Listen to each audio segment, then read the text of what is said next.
C'est important qu'on fasse le point pour voir ce qu'on en est rendu. Avez-vous l'impression que vous n'avez pas la victoire dans vos combats? C'est des questions. Oui, des fois. Vous avez le droit. Vous avez le droit. Mais il faut y penser. Si on ne s'arrête jamais pour y penser, il faut y penser. Est-ce qu'on est dans la victoire dans tous les domaines de notre vie? Quand il nous dit revêtez-vous de toutes les armes de Dieu pour résister dans le mauvais jour et tenir ferme après avoir tout surmonté, ça veut dire qu'à quelque part, il y a un niveau qu'on peut atteindre d'être comme notre maître. Avez-vous l'impression que vous ne marchez pas avec le même feu qu'auparavant?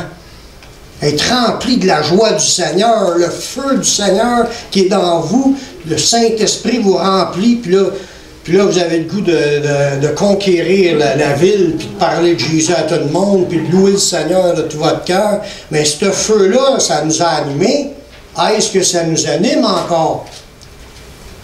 Avez-vous l'impression que vous ne marchez pas de progrès en progrès? Parce que ça nous le dit dans la Bible qu'on marcher toujours de progrès en progrès. Mais ça peut arriver qu'il y a comme un statu quo, qu'on tourne en rond dans un désert. Ou même qu'on peut rétrograder des affaires qui n'étaient plus là dans notre vie, puis ça revient. On recule. On est en train de retourner comme qu'on était auparavant. Avez-vous l'impression que vous n'êtes pas rentré dans l'appel de Dieu pour votre vie? Dieu, il nous a placé en chacun de nous un appel, puis il nous appelle. Il nous a appelés à être sauvés, ça c'est merveilleux, gloire à Dieu. Mais là, on commence notre vie chrétienne quand on est sauvé. C'était pas le but à atteindre, c'était le commencement de la nouvelle vie. Après ça, il faut que tu vives avec le Seigneur, puis le Seigneur t'appelle dans des œuvres qu'il a préparées d'avance pour que tu les pratiques. Mais si tu ne sens pas que tu es dedans, c'est parce qu'il y a quelque chose qui se passe, qu'il faut que tu y ailles chercher cette information-là. Seigneur, qu'est-ce qu'il faut que je fasse? Qu'est-ce que tu veux que je fasse? Je suis prête. Il faut être volontaire. Puis on lève notre main, puis là, quand on voit de l'ouvrage, puis que c'est à notre force, on s'implique. Il dit, tout ce que ta main trouve à faire avec ta force, fais-le. Parce qu'il n'y aura pas de pensée ni œuvre à faire dans le séjour des morts après. C'est pendant qu'on est là sur la terre des vivants qu'on peut œuvrer pour le Seigneur. Profitons du moment de notre vie pour vivre le plus possible à être au service du Seigneur. Avez-vous l'impression que vous n'êtes pas arrivé au niveau de sanctification à l'image du Christ, consacré à Dieu à 100%? C'est des bonnes questions.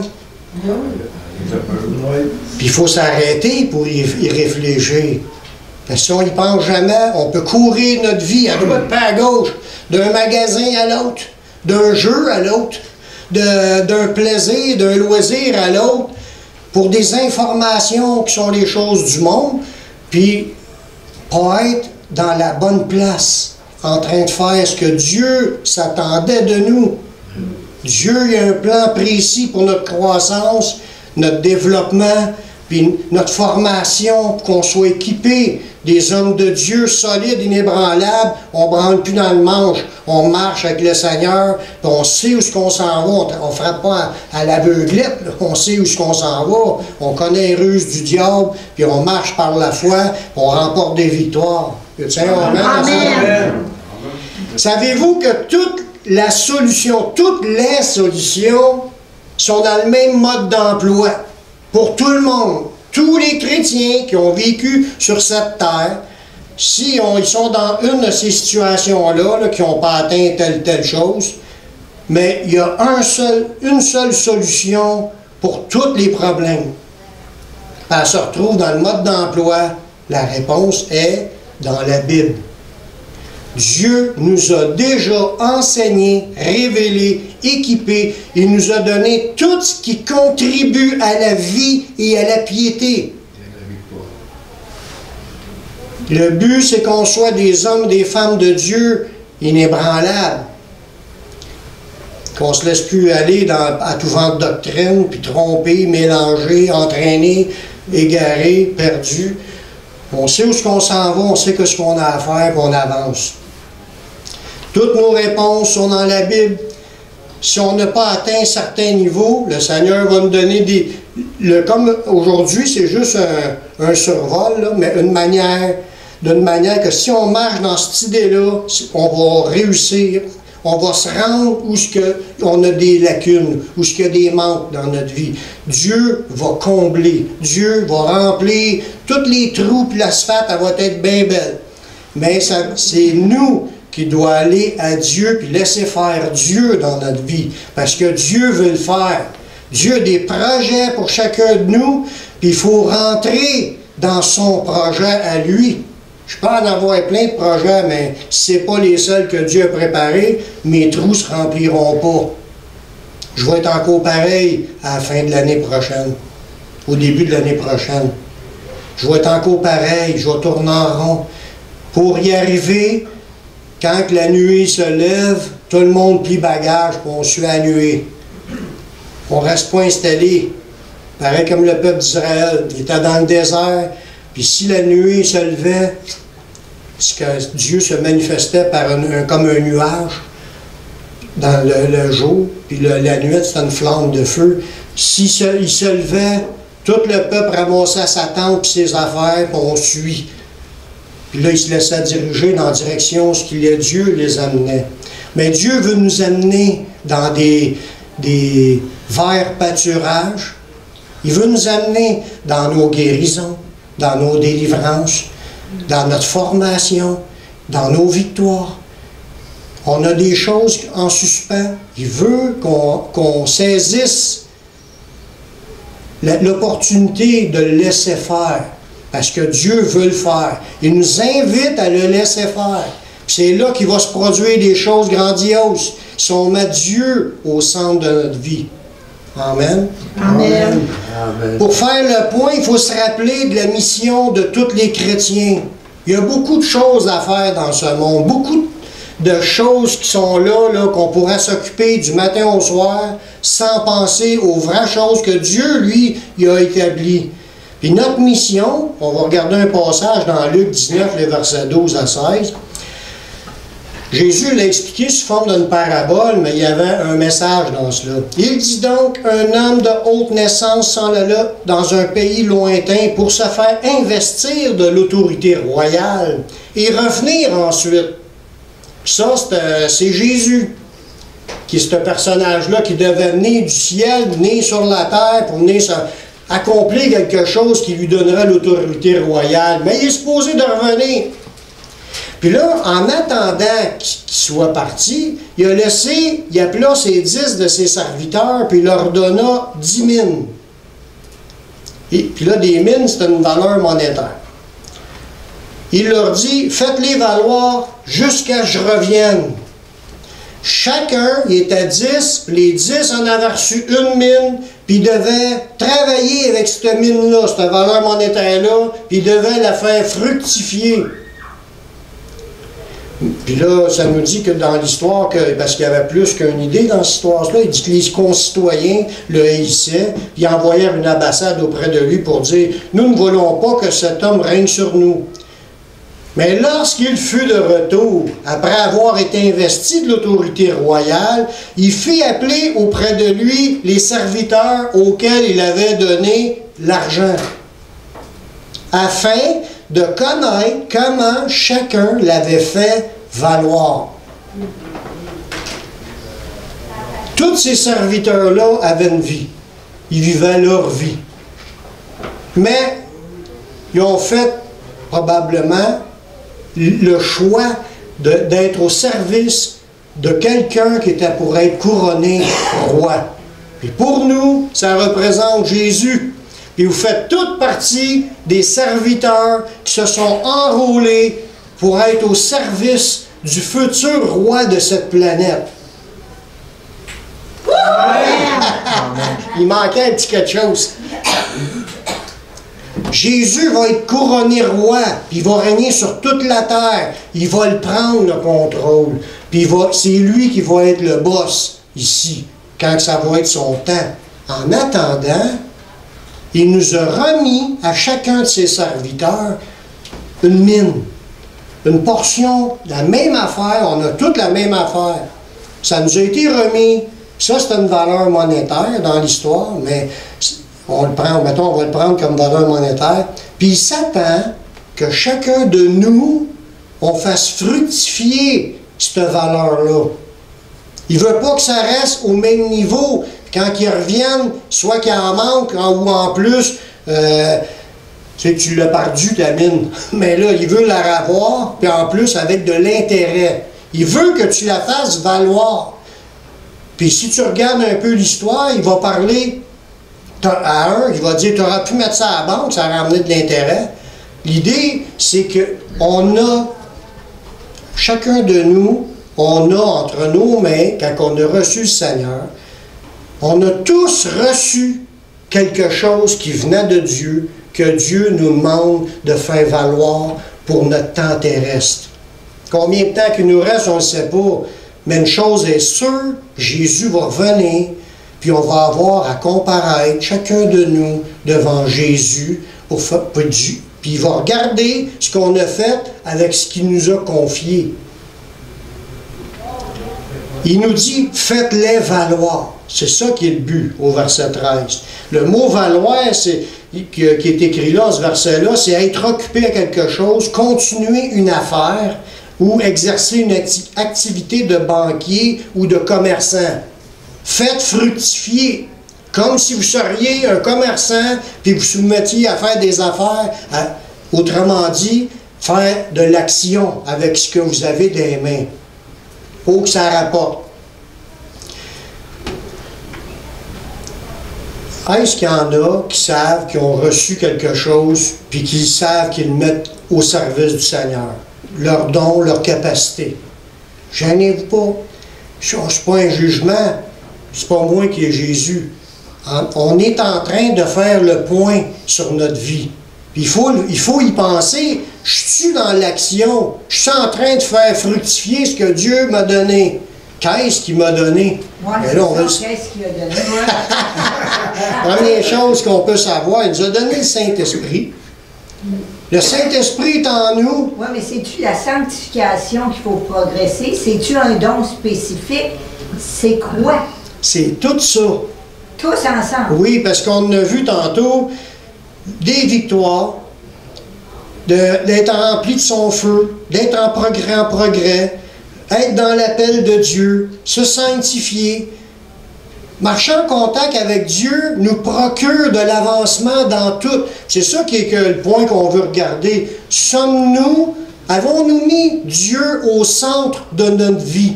Oui. Parce que c'est la seule façon qu'on peut grandir, qu'on peut faire quelque chose qui va être fructifiant. Fructifiant, c'est assez compliqué. Première chose qu'on va faire, on va décrocher de cette idée-là, on va s'arrêter pour considérer comment est-ce que Dieu il était avec nous dans l'année 2016 et 2015 et les années antérieures. Il faut réaliser que, pour moi, je le remarque, mais là, je vous donne la chance d'y penser, vos meilleurs moments que vous avez eus, n'est-ce pas quand vous étiez connectés, rempli du Saint-Esprit, béni par le Seigneur, par quelque chose. Les meilleurs moments d'une vie d'une personne, c'est lorsque Dieu est intervenu dans quelque chose, puis il vous a fait vivre quelque chose.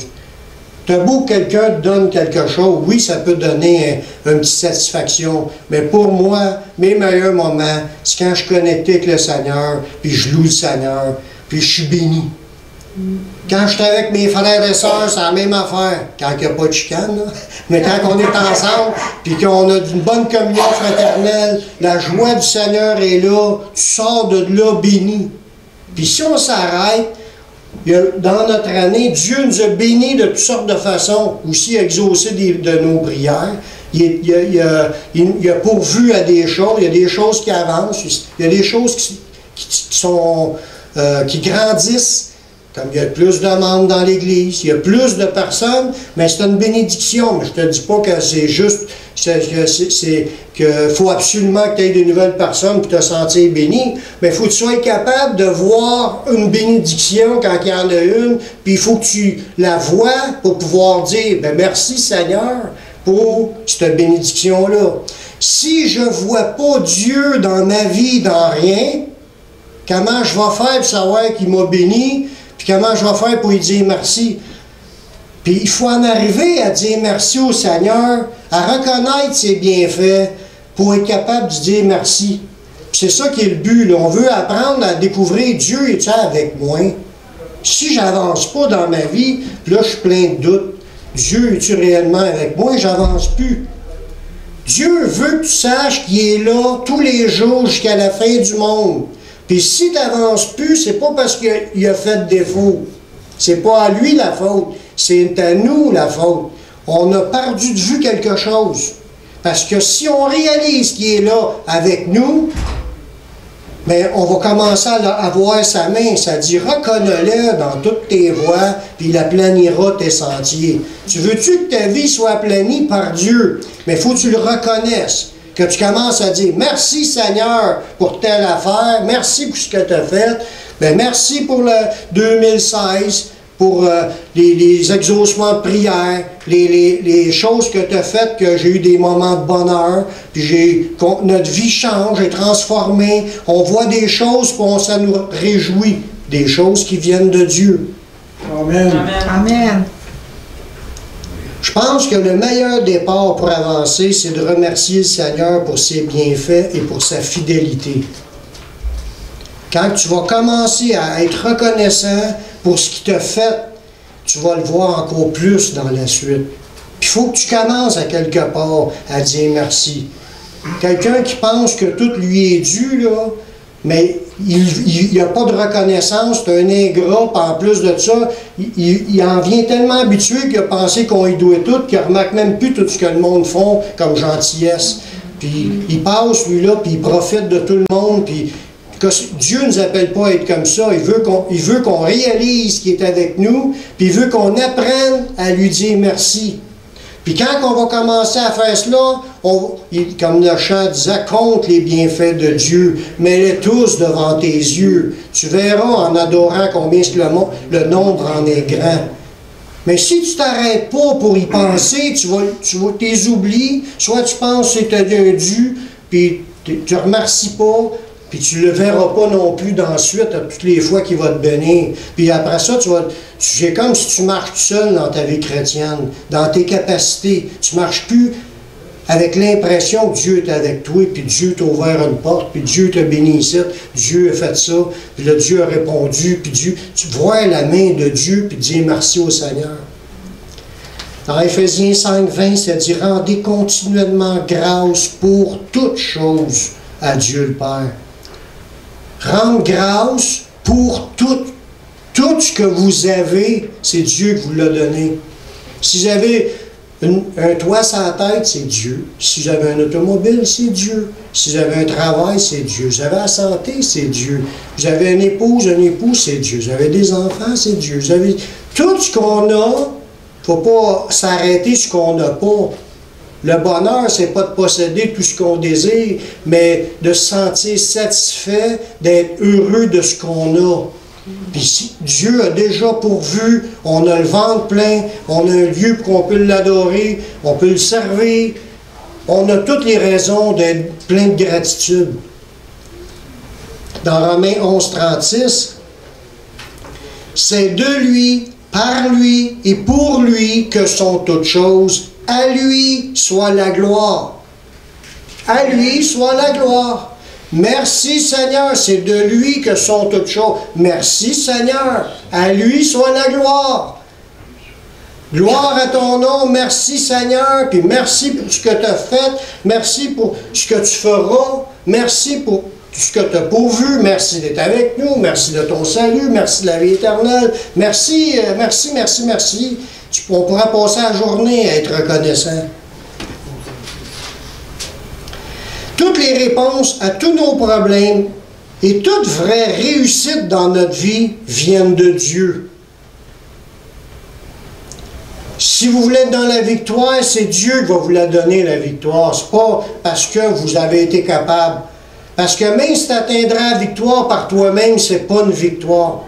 Si Dieu n'était pas là, ce n'était pas une réussite. Regardez bien ce psaume 127, le verset 1. Si l'Éternel ne bâtit la maison, mais ceux qui la bâtissent travaillent en vain. Si l'Éternel ne garde la ville, mais celui qui la garde veille en vain.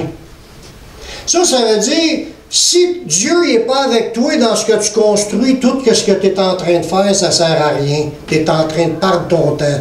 Tu as peut-être construit de quoi, mais Dieu n'était pas là, ça ne sert à rien. Dieu veut que tu apprennes que les choses qui vont être méritoires devant lui, c'est les choses que tu as faites en Dieu. Les choses que tu as faites pour Dieu, par Dieu. Puis que Dieu est au centre. C'est ça qui va amener une croissance dans ta vie. C'est pas qu'est-ce que tu fais par toi-même.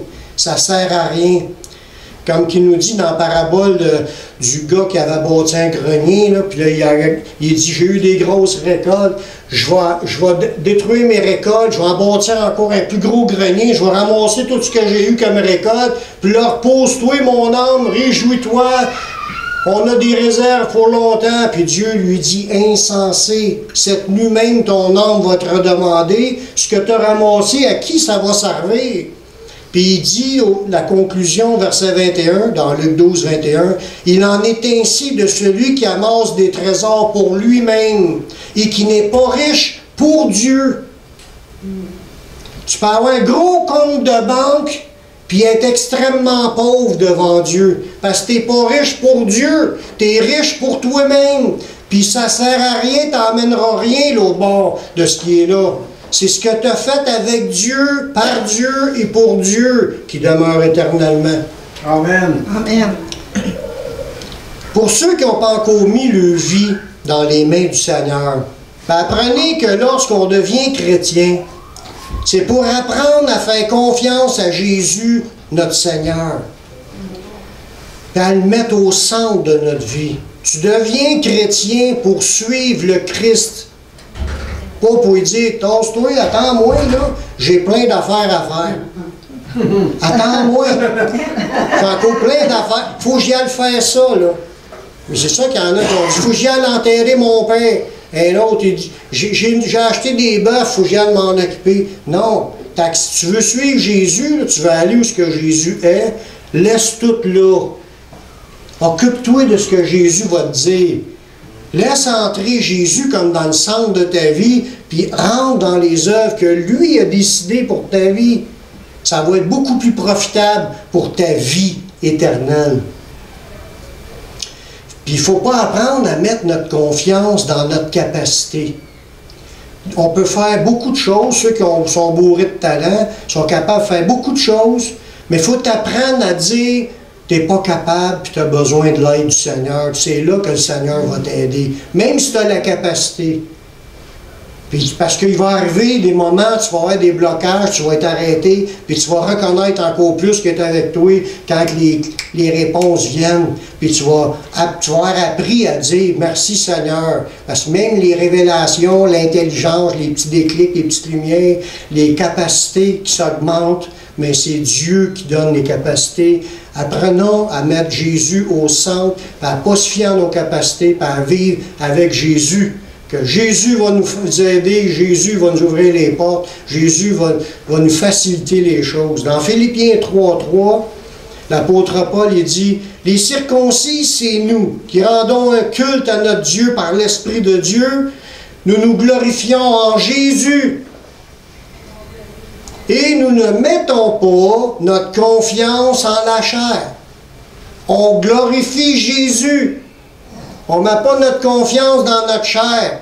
Oui, on a des capacités, mais même si que tu en aies, que tu n'en aies pas, apprends à mettre Jésus au centre, à vivre pour Jésus, à faire de Jésus ta gloire. Parle de Jésus, demande-y de l'aide dans ce que tu as à faire, même si tu penses que tu es capable. Apprends à mettre Jésus au centre de ta vie. C'est là que Dieu va agir. Si tu te confies dans tes forces, tu as tassé Jésus, puis tu dis « je suis capable tout seul », Mais il dit, ceux qui bâtissent, si Dieu n'est pas là, tu bâtis pour rien.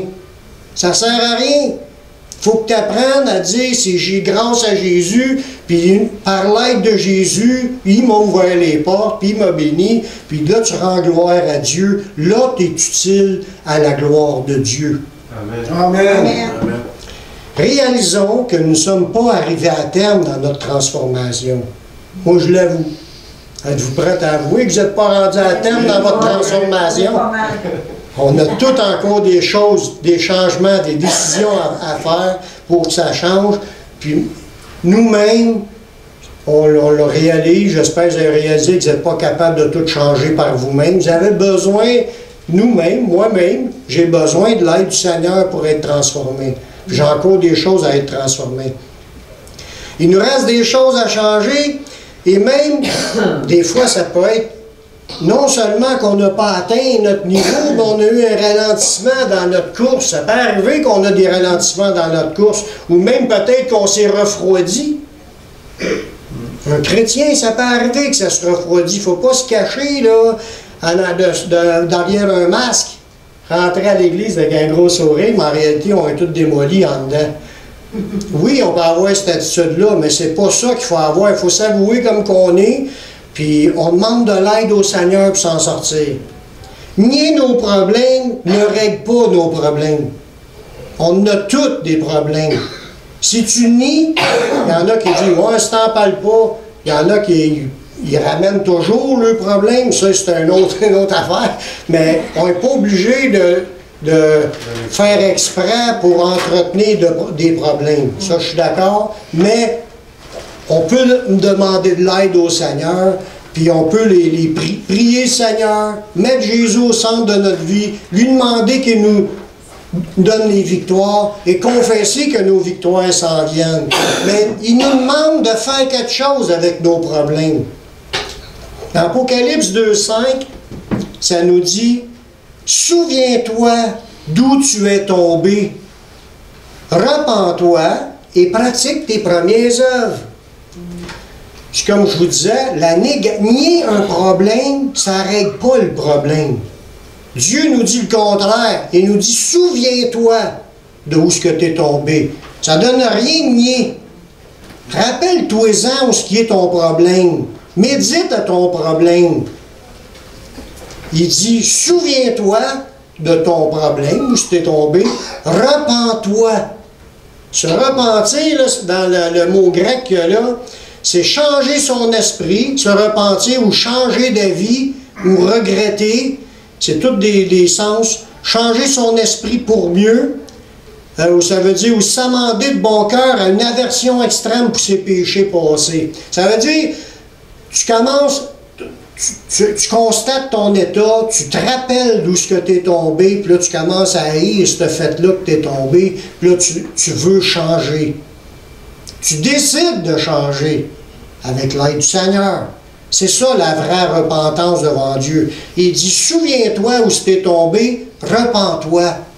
Prends conscience, dis non, résiste, haïs ça où ce que tu es tombé. Si tu aimes ton péché et tu veux rester dedans, tu as un problème, il va rester là. Il faut que tu fasses, tu prennes une résolution de changer.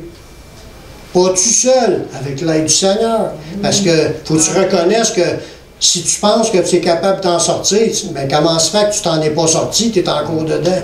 En réalité, tu n'es pas capable. Faut que tu l'avoues que tu es impuissant. C'est comme les alcooliques anonymes. Ils avouent leurs impuissances pour pouvoir demander l'aide. Bon, mais ça, c'est l'idée. Nous aussi, il faut avouer. On nie pas le problème. On avoue notre impuissance, puis on demande l'aide au Seigneur pour s'en sortir. C'est là qu'on met Dieu au centre de notre vie. Amen. On commence à lui dire de venir faire le travail, qu'on est prêt à se soumettre à ce qui s'attend de nous. Rappelons-nous ce qui est écrit dans la parole, puis prenons des résolutions par la foi avec le Seigneur. Parce que si tu ne connais pas la parole, tu vas avoir de la misère à vouloir ajuster ta vie face à la parole. Mais il est important qu'on apprenne en lisant, en écoutant les messages, tu apprends, là tu commences à saisir c'est quoi la vie d'un chrétien. Puis s'il y a des affaires dans ta vie qui ne sont pas conformes, si tu es un voleur, mettons, puis tu t'aperçois que Dieu ne veut pas qu'on soit un voleur, mais là, il faut que tu travailles là-dessus. Faut pas que tu dis, je le nie, puis je l'oublie, puis je fais semblant que c'est pas là. Parce que tu vas être encore un voleur dans un an. Si tu veux que Dieu te change, il faut que tu réalises, puis tu demandes pardon, puis tu lui demandes de venir faire le travail, tu le confesses de ton problème, puis tu lui dis que tu as besoin de son aide. C'est là qu'il va te délivrer. Dieu, il est fidèle. Dans Apocalypse 3.3, ça nous dit, « Rappelle-toi donc comment tu as reçu et entendu, garde et repens-toi. » Rappelle-toi comment tu as reçu. La parole de Dieu qu'on a reçue, là, ça nous a amené à accepter Jésus. On voulait tout changer quand on a donné notre vie au Seigneur. Mais des fois, avec le temps, on se refroidit, puis là, on se laisse aller, puis on accepte les affaires. Mais quand tu acceptes Jésus sincèrement, puis tu es en feu pour le Seigneur, tu veux que ta vie change. Mais rappelle-toi comment ça t'a changé, puis comment tu es devenu au Seigneur. Puis là, cherche à revenir dans le même intérêt, dans le même zèle, dans le même feu. Mais repens-toi pour y arriver.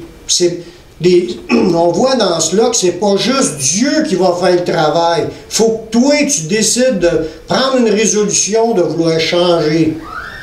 Mais on commence une nouvelle année, comme je disais, mais c'est un bon moment de faire le point puis de remettre Jésus au centre de notre vie. Amen. Amen.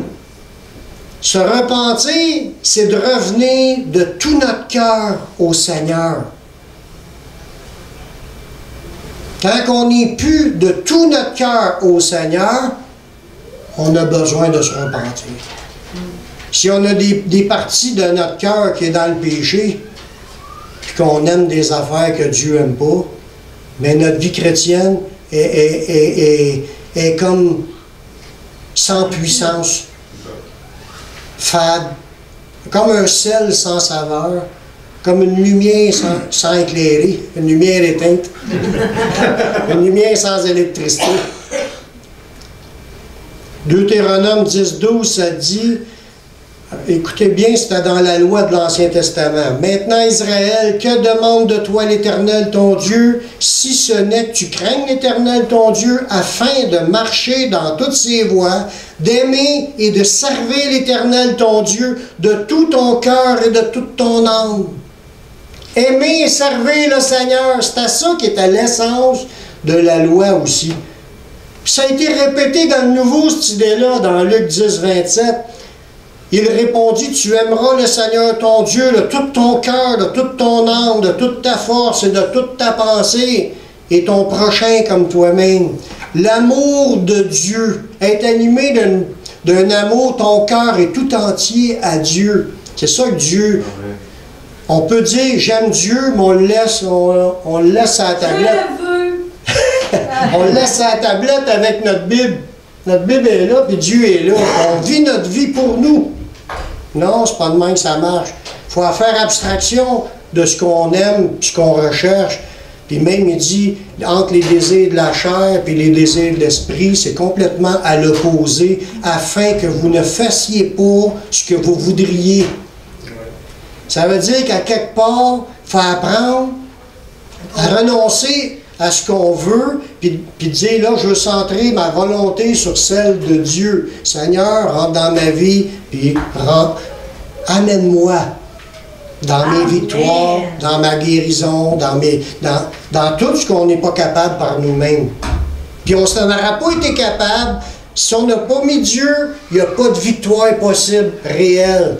Même si tu aurais eu des étapes que tu as franchies, n'ont aucune valeur si Dieu n'était pas là. Ceux qui bâtissent leur maison sans Dieu, ils bâtissent en vain. Donne ta vie au Seigneur, fais-lui confiance, il va agir dans ta vie. Dans le psaume 37.5, ça nous dit ça. Recommande ton sort à l'Éternel, mets en lui ta confiance et il agira. Si tu mets en lui ta confiance, faites-vous confiance au Seigneur. Oui. Il y a une confiance, tu as une ferme assurance qui est avec toi. Puis là, tu lui dis, Seigneur, je crois que tu vas régler cette affaire-là. Tu le mets au centre de ton problème, puis je te le donne, ce problème-là, c'est plus mon problème, c'est le tien. Arrange-toi avec. Jésus nous tend les mains avec la même patience qu'il a eue pour le peuple d'Israël. Il a dit dans Luc 13, 34, il dit « Jérusalem, Jérusalem, qui tue les prophètes, qui lapide ceux qui te sont envoyés, combien de fois j'ai voulu rassembler tes enfants comme une poule rassemble sa couvée sous ses ailes, puis vous ne l'avez pas voulu. » Mais Dieu, il a la même patience, puis il a encore même plus de patience pour ceux qui sont de la nouvelle alliance. Il veut nous rassembler. Il veut nous protéger de ses ailes, comme une poule qui veut protéger ses poussins. Faut lui dire oui, il faut le laisser faire, il faut lui laisser la place, il faut l'inviter. Oui, Seigneur, je veux être protégé. Dieu voulait le faire au peuple d'Israël, puis il dit le peuple d'Israël ne l'a pas voulu. Dieu voulait leur offrir sa sécurité, sa protection, puis Israël ne l'a pas voulu. Il ne faut pas imiter ces gens-là. Ça, c'est un exemple à ne pas faire. Il faut dire oui, Seigneur, on veut ta protection, on veut que tu nous sécurises, on veut que tu nous couvres comme une poule, puis la poule, je suis sûr qu'elle pourvoit aussi à ce qu'ils ont besoin à manger à ses enfants, à ses poussins. Bien, soyons dans cette... Oui, Seigneur, prends ma vie, je te la donne, conduis-moi, je te fais confiance, tu es ma sécurité, tu es ma force. C'est ce que j'ai lu tout à l'heure au début dans le psaume. L'Éternel est ma force et mon bouclier. Fait que sa force, c'était Dieu qui y donnait, puis sa protection, c'était Dieu qui le protégeait. En lui, mon cœur se confie. Il avait mis sa confiance en Dieu et je suis secouru. Puis là, j'ai de l'allégresse dans le cœur. Et là, je le loue par mes chants. Voyez-vous, l'évolution, ça commence par s'attendre à ce que Dieu fasse. Puis après ça, quand vous allez voir ce que Dieu va faire, vous allez avoir de l'allégresse dans votre cœur, puis vous allez vouloir louer le Seigneur pour ce qu'il est, puis pour ce qu'il fait. Amen. Amen. Le nouvel an, c'est une occasion d'un nouveau départ, à remettre notre âme au fidèle Créateur. Profitons de cette nouvelle année qui commence. Faisons le point. Rappelons-nous ce que Dieu a fait. Là, on s'en aperçoit, on est reconnaissant. Disons merci au Seigneur pour ce qu'il a fait, pour toutes ses bontés, son amour, sa patience, son salut, son Saint-Esprit, son secours, ses exaucements de prière. Mettons Dieu comme, ouais, il était vraiment là. Puis là, plus que vous allez réaliser qu'il est là, mais plus que vous allez le confesser qu'il est là, plus ça va devenir réel pour vous, puis vous allez pouvoir mettre en lui votre confiance pour la suite. 2017, les victoires, la croissance, la réponse à l'appel. On va rentrer dans nos appels. Dieu va faire encore des appels à des gens pour qu'ils soient sauvés, bien entendu, mais d'autres pour entrer dans les œuvres que Dieu a préparées d'avance. Puis Dieu va vous équiper, Dieu va vous faire grandir, mais mettez Dieu au centre. Seigneur, on te remercie de ce que tu veux faire au milieu de nous. On reconnaît, on voit ta main, Seigneur, comment tu as agi depuis le début dans notre vie chrétienne. Notre vie a eu des hauts et des bas, on a eu des victoires, on a eu des défaites, mais tu es là, tu es fidèle, tu nous aimes, tu veux nous apprendre le combat, tu veux nous équiper, tu veux nous remplir de ton Saint-Esprit, tu veux nous rendre victorieux, tu veux nous donner ton armure, qu'on soit des soldats. Mais Seigneur, pour 2017, équipe ton peuple, fortifie tes enfants, on te fait confiance, on te remet nos vies entre tes mains et conduis-nous par ton Saint-Esprit dans le nom de Jésus. Amen. Amen.